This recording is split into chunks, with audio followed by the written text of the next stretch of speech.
This is Daily Blast Live. We're talking about what you're talking about. You all ready for this? Mm-hmm. Dun, dun, dun, dun, dun. This is a sham. No. Y'all, just stop. Get real. Welcome to DBL. Grateful that you guys are here with us. Did you see this over the weekend, y'all? For many ordinary Ukrainians who are trying to escape the war, they're finding it very hard to get to safety. So let me give you some numbers here. More than 1.5 million refugees have made it out, but some who are on their way are coming under fire, like you see here, by Russian troops, including women and children. There was this horrible video that went viral of a rocket attack on civilians who were on an evacuation route to safety. There it is, you see there. And unfortunately, some Ukrainians in that rocket attack were killed.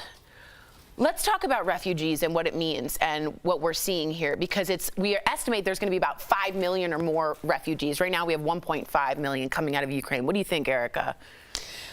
I don't know if I am the appropriate person to speak on refugee situations. You know what, Jeff, I'm going to defer to you. Okay. Well, I don't know if I'm an expert in this department either. Expert. I just, you know. Yeah. Well, first of all, I just want to comment on the videos. I think it's crazy that we're seeing this play out in real time with social media, right? I also find it interesting. I was watching over the weekend some news programs and finding it that Russia is blocking Facebook and blocking international news to its country.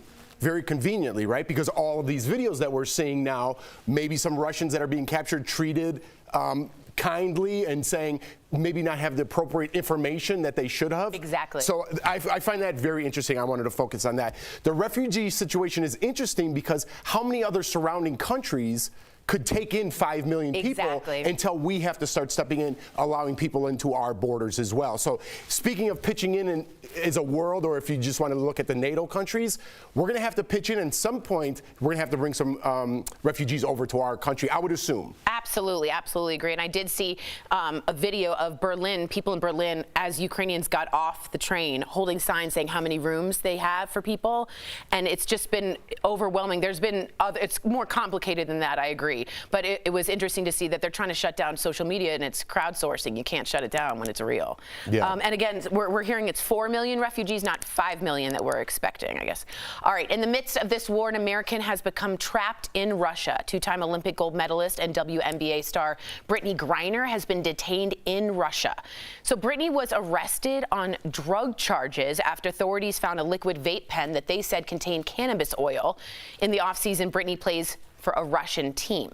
Now her friends and family are demanding her release, and a lot of people fear she could become, my first thought, a pawn between Russia and the U.S. What a perfect thing Putin would want. Am I right? To use someone famous as a pawn. Erica, what do you think? I can't even. This is keeping me up at night. This is keeping me up at night. Brittany, first of all, we have to be very honest about what this situation is. Political pawn is at best. Prisoner of war is at worst. Either way, it's not a great situation for her.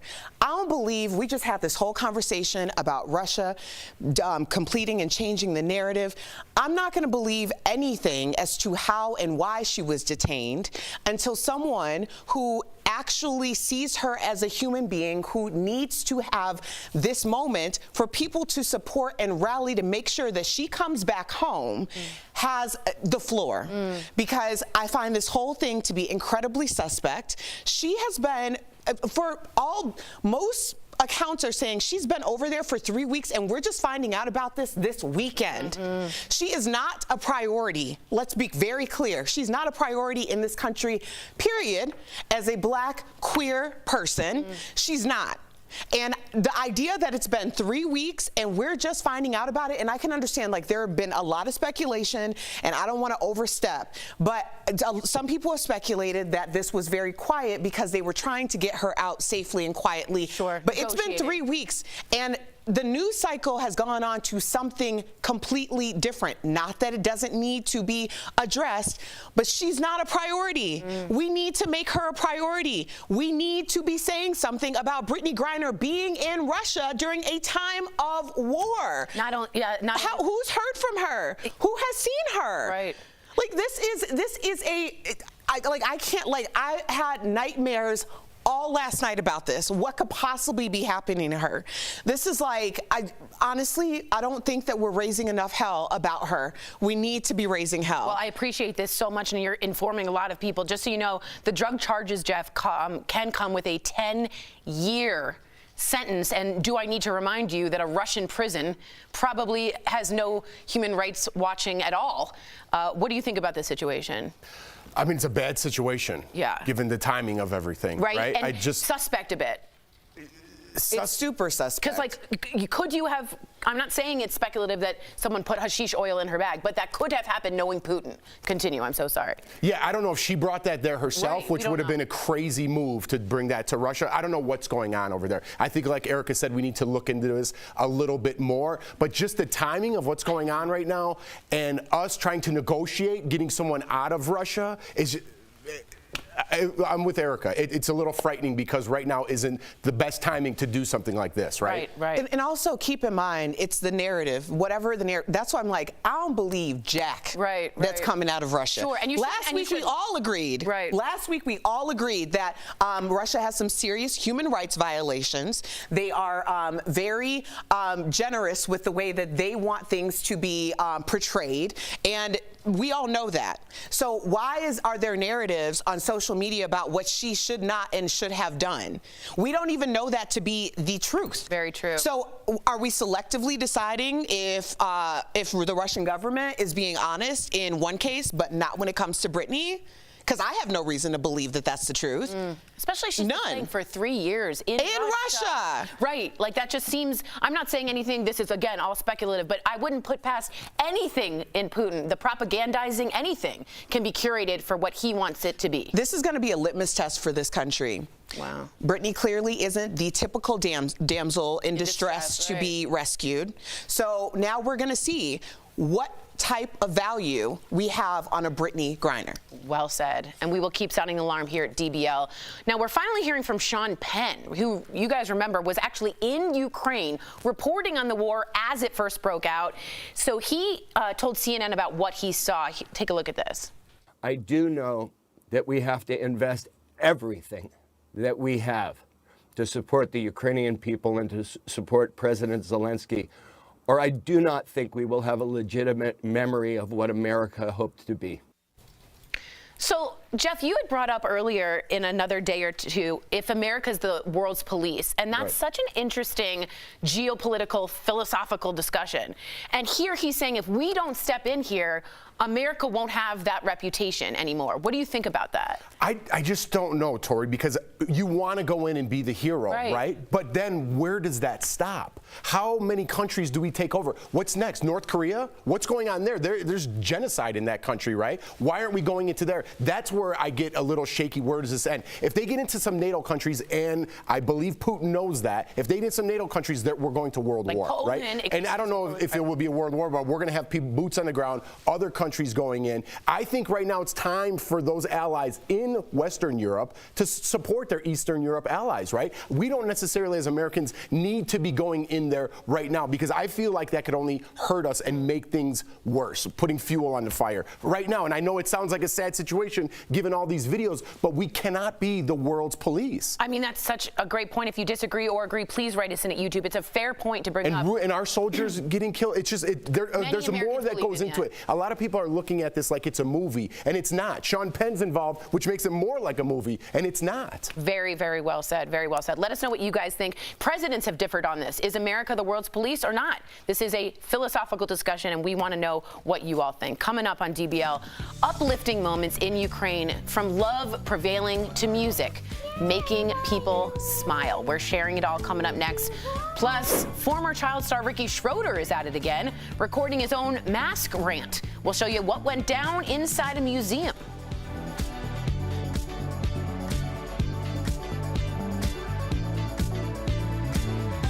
Closed captioning provided by Let me.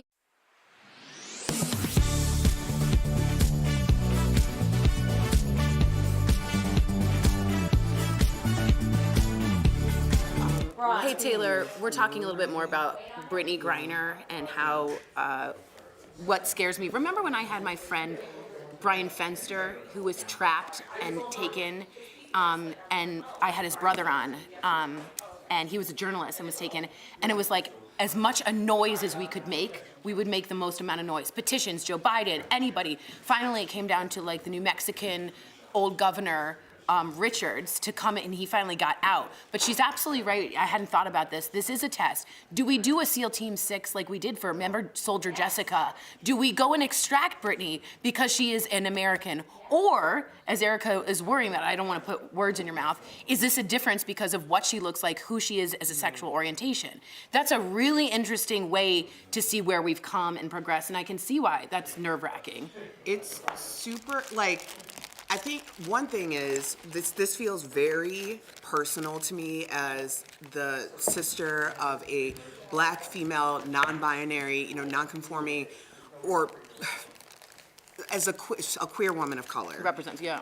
And I just know, like, I've had situations, I know how my sister's treated, and You picture her there. Super, like, first of all, she looks like she and Brittany could be sisters. Yeah. Like, honestly, I look at Brittany, I just see my sister.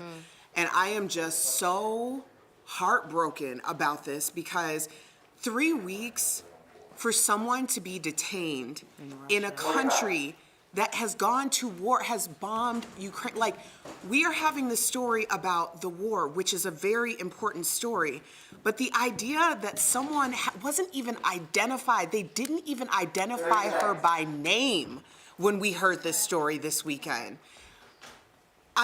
It scares the hell out of me. And we need to make sure that we're paying attention to this story. We keep this story going. Thanks, Papa.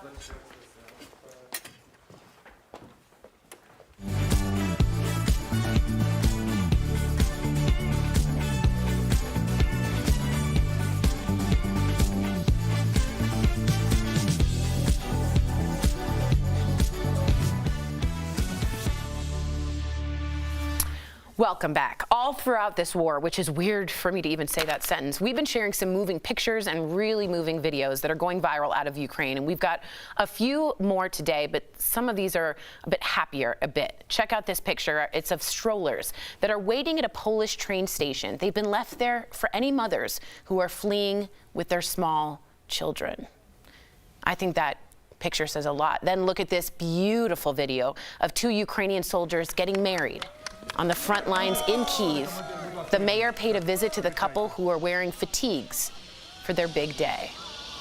Wow. The next video is of a young girl singing Let It Go from Frozen in Ukrainian while she and others are hunkered in a bomb shelter. Take a look at this. Отпусти и забудь, что прошло уже не вернуть. Отпусти и забудь, новый день он кажет путь. Браво, браво, умница! That was cute. I got to tell you, hearing that song a million times in my house, I like a different version. So that put a smile on my face. But it's weird that we're getting these videos out of, it's war. They're going through war. She's in a bunker, that little girl. Again, it puts such a perspective on life that girl's singing in a bunker. Right. Right? And we're showing that video of happiness. And just the things we complain about here, maybe we could take a page out of here and try to find some happiness, some kindness. From the baby strollers to the girl singing to the video.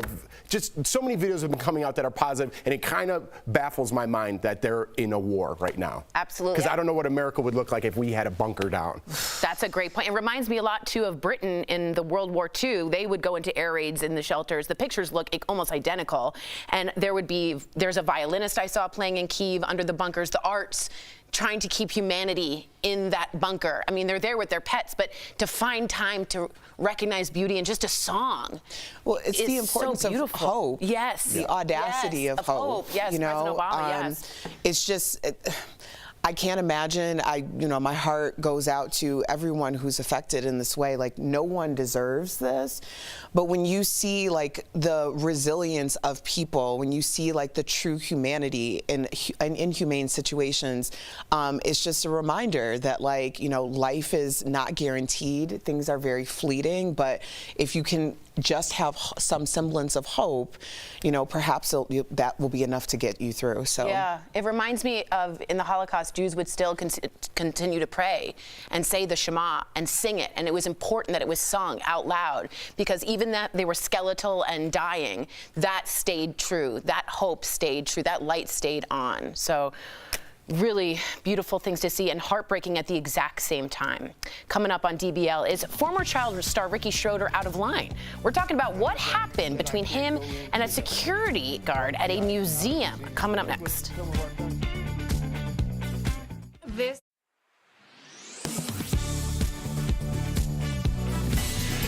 You're filling up your gas tank only to see another station a block away with gas 20 cents cheaper. But how is that possible? Let's connect the dots. According to the Association for Convenience and Fuel Retailing, the price of gas is determined by a few things that can change from one station to another.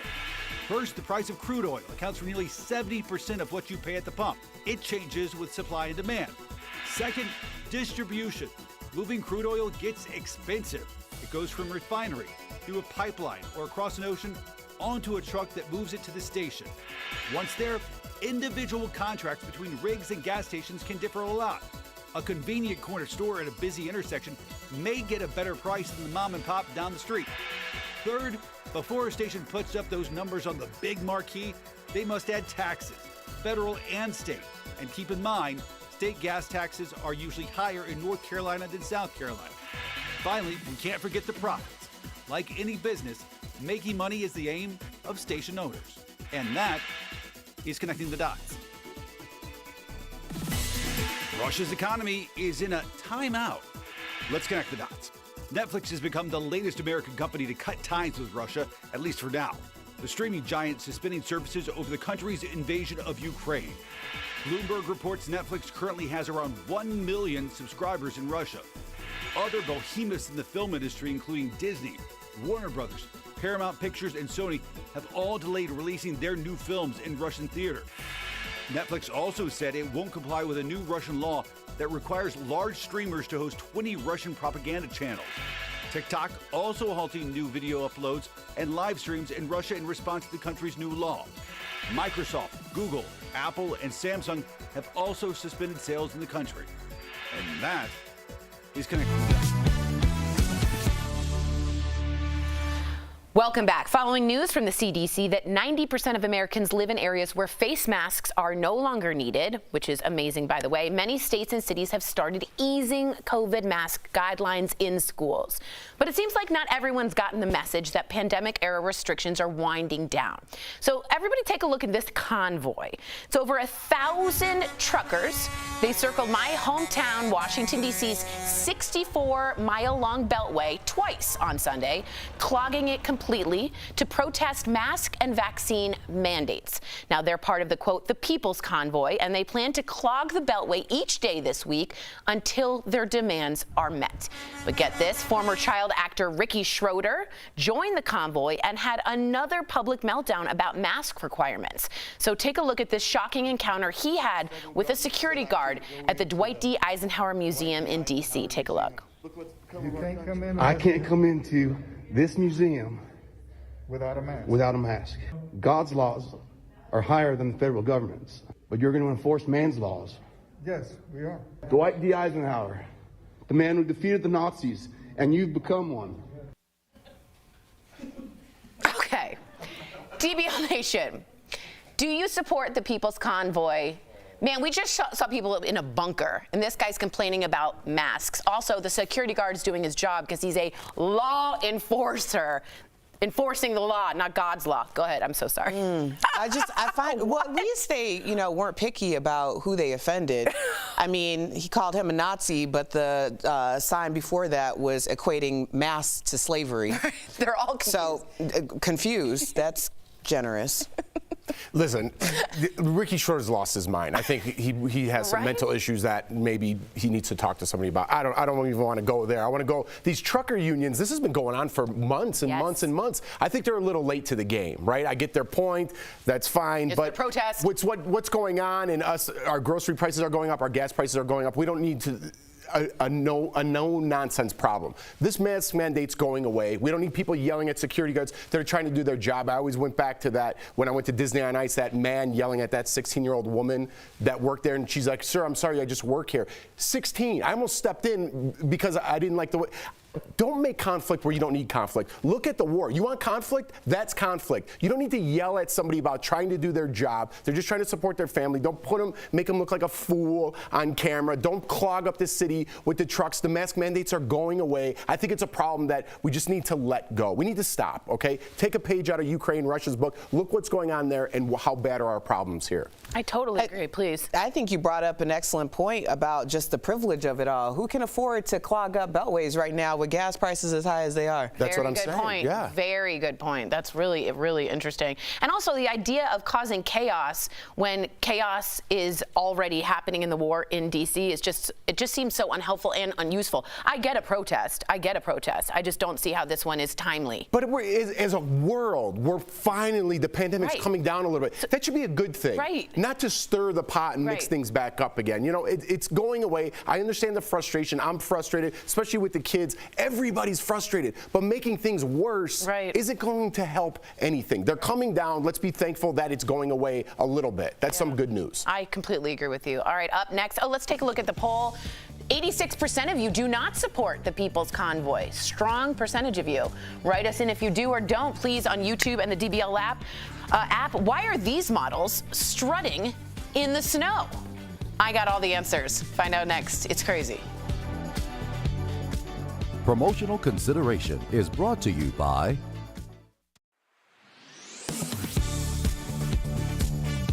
More than a week has passed since Russian armed forces invaded Ukraine. The Biden administration has since imposed several sanctions on Russia, including the country's top financial institutions.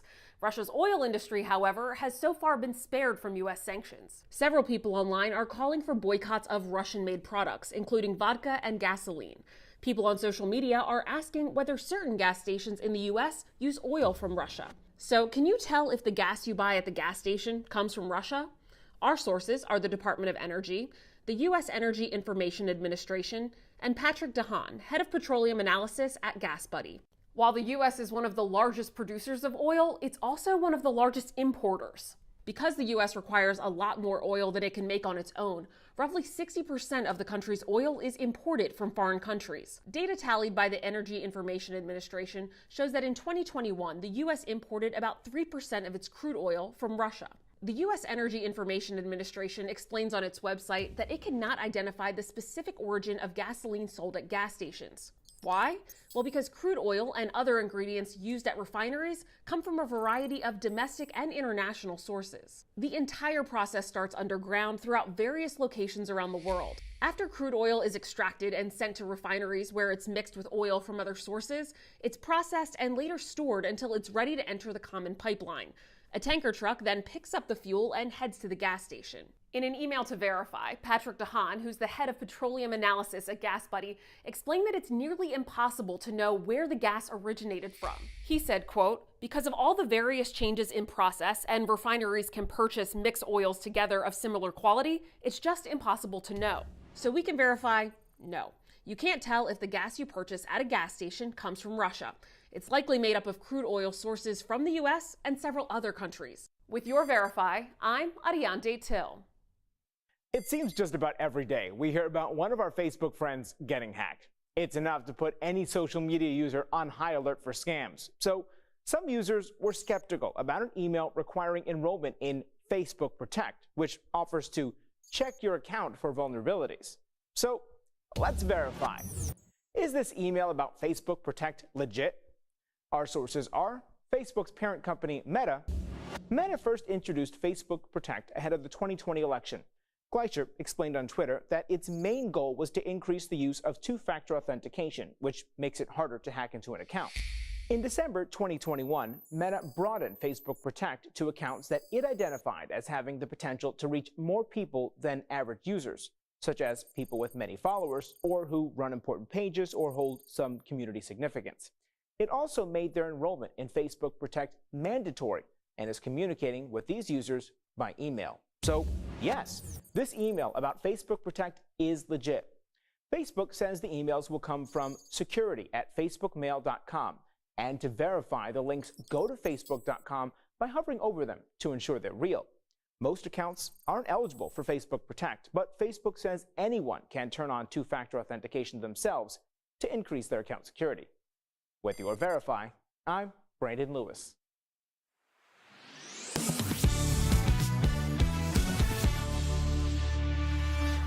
Okay, I got really deep into this story for no reason. Welcome back. The models walking the runways at Fashion Week in Paris have had their work cut out for them recently.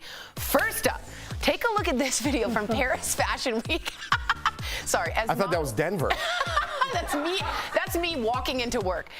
For Balenciaga, they got a taste of winter. The runway was essentially turned into an oversized snow globe where models had to walk through fake snow that was just blown around by wind turbines that were cranked up to the max. It was supposedly representing some apocalyptic features that we'll get to later. During London Fashion Week, these models had to wear wooden shoes. That's great. Oh my God, a 26-year-old Dutch designer created them. Oh my God. Saying the shoes aren't there for being shoes, but more like a tool that changes your posture. Dude, this is like when you first moved to LA and like, hey, you booked a job. And it's gonna pay $50. That's what's happening there. Wow. The Balenciaga thing it was representing actually part of Ukraine, and the designer there escaped Georgia and was talking about nuclear apocalypse, and the invite was a broken iPhone with engraved details on the back of each one as if it was an artifact from like an apocalypse. So that I get. It had a full feeling to it. The wooden shoes I don't get. Okay. Where you at? Are you kind of tongue-tied for once in your life about what you just saw? Actually, yes. You like trying new styles. Would you ever try like a shoe? Wooden shoes? Yeah. I am like a 10 and a half, completely flat-footed. I do not need wooden shoes, okay? I have skis as it is. Can you imagine if I walked in those?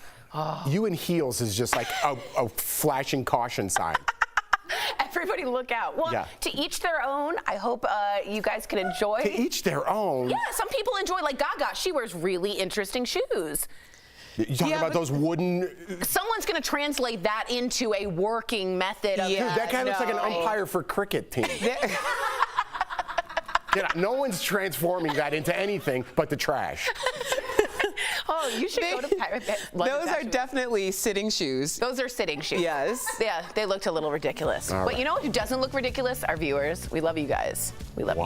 DBL's new every day. We'll see you same time, same place tomorrow. We're so grateful you're here. Thanks, guys.